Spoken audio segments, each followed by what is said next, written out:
Hotel ಸ್ಟೈಲಲ್ಲಿ ತುಂಬ ಈಸಿಯಾಗಿ ಹೋಟೆಲಲ್ಲಿ ಯಾವ ಥರ ಬೇಳೆ ಎಲ್ಲ ಇಲ್ಲದೇನೆ ಇಡ್ಲಿಗೆ ದೋಸೆಗೆ ಸಾಂಬಾರು ಮಾಡ್ತಾರೆ ನೋಡಿ.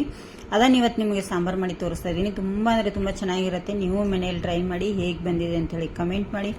ಹೊಸಬ್ರು ನಮ್ಮ ಚಾನಲ್ ನೋಡ್ತಾ ಇದ್ರೆ ಸಬ್ಸ್ಕ್ರೈಬ್ ಮಾಡ್ಕೊಳ್ಳೋದನ್ನು ಮರಿಬೇಡಿ. ಆದಷ್ಟು ಜನರಿಗೆ ಶೇರ್ ಮಾಡಿ ಹೇಗೆ ಮಾಡೋದು ಅಂತೇಳಿ ನೋಡ್ಕೊಂಡು ಬರೋಣ ಬನ್ನಿ. ಇಲ್ಲಿ ಒಂದು ಕುಕ್ಕರ್ ಇಟ್ಟಿದ್ದೇನೆ ಫ್ರೆಂಡ್ಸ್. ಅದಕ್ಕೆ 1.5 ಈರುಳ್ಳಿ ಇದನ್ನ ಹಾಕಿದ್ದೇನೆ. ಟೊಮೆಟೊ ಒಂದು ಅರ್ಧ ಈರುಳ್ಳಿ ಹಾಕಿದ್ದೇನೆ. 1 ಗಡ್ಡೆಷ್ಟು ಬೆಳ್ಳುಳ್ಳಿ ಹಾಕಿದ್ದೇನೆ. ಹಾಗೆ ಇದಕ್ಕೆ ಸ್ವಲ್ಪ ನೀರು, ಜಾಸ್ತಿ ನೀರೇನು ಹಾಕೋದು ಬೇಡ, 1 ಗ್ಲಾಸ್ ಸಾಕು. ನಮಗೆ ಎಷ್ಟು ಬೇಕೋ ಅಷ್ಟು ನೋಡ್ಕೊಂಡು ಕಾಯಿ ಮೆಣಸು ಕೂಡ ಹಾಕ್ಕೊಳ್ಳಿ. ನಾನು ಇಲ್ಲಿ 2 ಕಾಯಿ ಮೆಣಸು, ಇದು ದೊಡ್ಡದಿತ್ತು ಅಂಥೇಳಿ 2 ಕಾಯಿ ಮೆಣಸನ್ನು ಹಾಕ್ತಾ ಇದ್ದೀನಿ. ಇದನ್ನೀಗ ಚೆನ್ನಾಗಿ ಕುದಿಬೇಕಿದು. ಇನ್ನೊಂದು ಸ್ವಲ್ಪ ನೀರು ಹಾಕ್ತೇನೆ, ಕಮ್ಮಿ ಆಗುತ್ತೆ ಅನಿಸುತ್ತೆ ನೋಡಿ. 1/4 ಗ್ಲಾಸ್ನಷ್ಟು ನೀರು ಹಾಕಿದ್ದೀನಿ. ಇದನ್ನೀಗ ನಾವು 2 ವಿಜಿಲ್ ಬರಬೇಕು. 2 ವಿಜಿಲ್ ಅದರಿಂದ ತೋರಿಸ್ತೇನೆ. ಈಗ ನೋಡಿ ಕರೆಕ್ಟಾಗಿ ಬೆಂದಿದೆ ಫ್ರೆಂಡ್ಸ. ಇದನ್ನೆಲ್ಲ ನಾನು ಏನು ಮಾಡ್ತೀನಿ, ನೀರಲ್ಲೇ ಬಿಟ್ಟು ಟೊಮೆಟೊ, ಈರುಳ್ಳಿ, ಕಾಯಿ ಮೆಣಸು, ಬೆಳ್ಳುಳ್ಳಿ ಮಾತ್ರ ಈ ಥರ ನೀರು ಬಸ್ಕೊಂಡು ತಗೊಂಡ್ಬಿಡ್ತೇನೆ ಎಲ್ಲ. ನೋಡಿ ಇದು ಚೆನ್ನಾಗಿ ಆರಬೇಕು. ಆರಿದ ನಂತರ ತೋರಿಸ್ತೇನೆ ನೋಡಿ. ಈಗ ಇದು ಆರಿದೆ. ಇದನ್ನು ನಾನೀಗ ಮಿಕ್ಸಿಗೆ ಹಾಕೋತೇನೆ. ಇದರೊಳಗಡೆ ಎಲ್ಲ ನೋಡಿ, ಇದನ್ನು ಸಣ್ಣಗೆ ಅಂದರೆ ನುಣ್ಣಗೆ ನಾನು ಇದನ್ನು ರುಬ್ತೇನೆ ನೋಡಿ. ಈ ಥರ ರುಬ್ಬಿ ಇಟ್ಕೊಂಡಿದ್ದೇನೆ ನಾನೀಗ. ಇಲ್ಲಿ ಗ್ಯಾಸ್ ಮೇಲೆ ಒಂದು ಪಾತ್ರೆ ಇಟ್ಕೊಂಡಿದ್ದೇನೆ. ಅದಕ್ಕೆ ಸ್ವಲ್ಪ ಎಣ್ಣೆ ಕೂಡ ಹಾಕ್ತೀನಿ. ಎಷ್ಟು ಬೇಕು ನೋಡಿಕೊಂಡು ಎಣ್ಣೆನ ಹಾಕ್ಕೊಳ್ಳಿ ನೀವು.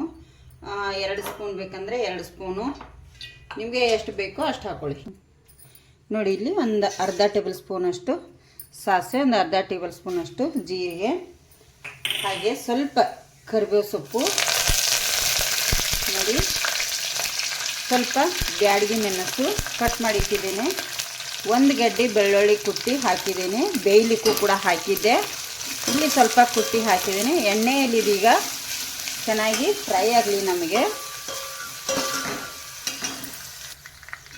ನೋಡಿ. ಇಲ್ಲಿ ಇದು ಫ್ರೈ ಆಗಿದೆ. ಇದಕ್ಕೆ 1 ಚಿಟಿಕೆಯಷ್ಟು ಇಂಗನ್ನು ಕೂಡ ಸೇರಿಸ್ತಾ ಇದ್ದೀನಿ. ಹಿಂಗೆ ಹಾಕಬೇಕು, ತುಂಬ ಚೆನ್ನಾಗಿರುತ್ತೆ ನೋಡಿ. ಇಲ್ಲಿ ಇದು ಫ್ರೈ ಆದ ನಂತರ ನಾವು ಏನು ಬೇಯಿಸಿಟ್ಟಿರೋಂಥ ನೀರನ್ನು ಇದಕ್ಕೆ ಸೇರಿಸ್ಕೋತೇನೆ. ನಾವು ಏನು ಟೊಮೆಟೊ, ಈರುಳ್ಳಿ ಎಲ್ಲ ಬೇಯಿಸಿಟ್ಟಿದ್ವಲ್ಲ ಅದು ನೀರು ಹಾಕಿದ್ದೀನಿ.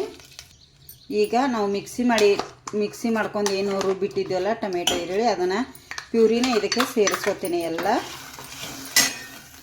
ನೋಡಿ. ಇದಕ್ಕೆ ನೀರು ನಿಮಗೆ ಎಷ್ಟು ಬೇಕು ಅಷ್ಟು ನೀರನ್ನು ನೀವು ಹಾಕ್ಕೊಳ್ಳಿ. ಇಲ್ಲಿ ಗಟ್ಟಿ ಅನ್ನಿಸ್ತಾ ಇದೆ, ಸ್ವಲ್ಪ ನೀರನ್ನು ನಾನು ಇಲ್ಲಿ ಹಾಕ್ತಾ ಇದ್ದೀನಿ ಫ್ರೆಂಡ್ಸ್. ಇದಕ್ಕೆ ರುಚಿಗೆ ತಕ್ಕಷ್ಟು ಉಪ್ಪನ್ನು ಕೂಡ ಈಗ ಸೇರಿಸ್ತಾ ಇದ್ದೀನಿ ನೋಡಿ. ಸ್ವಲ್ಪ ರುಚಿಗೆ ತಕ್ಕಷ್ಟು ಉಪ್ಪನ್ನು ಕೂಡ ಹಾಕಿದ್ದೇನೆ ನೋಡಿ. ನಾನು ಮೆಣಸನ್ನು 2 ಹಾಕಿದ್ದೆ, ನಿಮಗೆ ಅಷ್ಟು ಸಾಕಾದರೆ ಬಿಡಿ. ನಾನು ಸ್ವಲ್ಪ ಚಿಲ್ಲಿ ಪೌಡರನ್ನು ಕೂಡ ಇಲ್ಲಿ ಆ್ಯಡ್ ಮಾಡ್ತಾ ಇದ್ದೀನಿ ನೋಡಿ. ಸ್ವಲ್ಪ ಗರಂ ಮಸಾಲೆ, ಒಂದು ಅರ್ಧ ಟೇಬಲ್ ಸ್ಪೂನಷ್ಟು. ಈಗ ಇದನ್ನು ಮಿಕ್ಸ್ ಮಾಡ್ಕೋತೀನಿ ನಾನು ಚೆನ್ನಾಗಿ. ಇದು ಕುದಿಬೇಕು ಈಗ ಚೆನ್ನಾಗಿ ನೋಡಿ. ಸಾಂಬಾರು ಹುಡಿ ಒಂದು ಅರ್ಧ ಟೇಬಲ್ ಸ್ಪೂನಷ್ಟು ಸಾಂಬಾರು ಹುಡಿ ಕೂಡ ಹಾಕ್ತಾ ಇದ್ದೀನಿ. ಈಗ ಇದನ್ನು ನಾನು ಮಿಕ್ಸ್ ಮಾಡ್ಕೋತೀನಿ ನೋಡಿ. ಇದು ತುಂಬಾ ಟೇಸ್ಟಿಯಾಗಿರುವಂಥ ಸಾಂಬಾರು, ಇಡ್ಲಿಗಂತೂ ಮಸ್ತಾಗಿರುತ್ತೆ. ದಿಢೀರ್ನೆ ಮಾಡ್ಕೋಬೋದು ನಾವು ನೋಡಿ. ಇಲ್ಲಿ ಎಷ್ಟು ಚೆನ್ನಾಗಿ ಕುದೀತಾ ಇದೆಯಲ್ಲ. ಉಪ್ಪು ಖಾರ ನೀವು ಈಗ ಚೆಕ್ ಮಾಡ್ಕೋಬೋದು. ಖಾರ ಕಮ್ಮಿ ಆಗಿದ್ರೆ ಚಿಲ್ಲಿ ಪೌಡರ್ ಹಾಕ್ಕೊಳ್ಳಿ, ಉಪ್ಪು ಕಮ್ಮಿ ಆಗಿದ್ರೆ ಉಪ್ಪು ಹಾಕ್ಕೊಳ್ಳಿ. ಇಲ್ಲಿ ನೋಡಿ, ಈಗ ಲಾಸ್ಟಲ್ಲಿ ಇದಕ್ಕೆ ನಾನು ಸ್ವಲ್ಪ ಕೊತ್ತಂಬರಿ ಸೊಪ್ಪನ್ನು ಕೂಡ ಹಾಕ್ತಾ ಇದ್ದೀನಿ. ಈ ಥರ ಸಾಂಬಾರು ನೀವು ಮಾಡ್ಕೊಂಡು ತಿಂದರೆ ತುಂಬ ಚೆನ್ನಾಗಿರುತ್ತೆ. ತುಂಬಾ ಟೇಸ್ಟಿಯಾಗಿರುವಂಥ ಸಾಂಬಾರು ಅಂತಲೇ ಹೇಳ್ಬೋದು. ಸೂಪರಾಗಿರುತ್ತೆ. ನೀವು ಮನೆಯಲ್ಲಿ ಟ್ರೈ ಮಾಡಿ ಹೇಗೆ ಬಂದಿದೆ ಅಂಥೇಳಿ ಕಮೆಂಟ್ ಮಾಡಿ. ಹೊಸಬ್ರು ನಮ್ಮ ಚಾನಲ್ ನೋಡ್ತಾ ಇದ್ರೆ ಪ್ಲೀಸ್ ಸಬ್ಸ್ಕ್ರೈಬ್ ಮಾಡ್ಕೊಂಡು ನೋಡಿ, ಶೇರ್ ಮಾಡಿ. ನಿಮಗೆ ಸರ್ವ್ ಮಾಡಿ ತೋರಿಸ್ತೇನೆ. ನಾನು ಇಡ್ಲಿ ಮಾಡಿದೆ. ಇಡ್ಲಿ ಒಟ್ಟಿಗೆ ಸಾಂಬಾರನ್ನು ತೋರಿಸ್ತಾ ಇದ್ದೀನಿ ನಿಮಗೆ. ತುಂಬ ಚೆನ್ನಾಗಿದೆ, ಮಸ್ತಾಗಿ ಬಂದಿದೆ ಇಡ್ಲಿ ಸಾಂಬಾರು. ಈ ಥರ ಸಾಂಬಾರು ನೀವು ಯಾವತ್ತೂ ಮಾಡಿರಲ್ಲ ಫ್ರೆಂಡ್ಸ್, ಸೂಪರಾಗಿದೆ.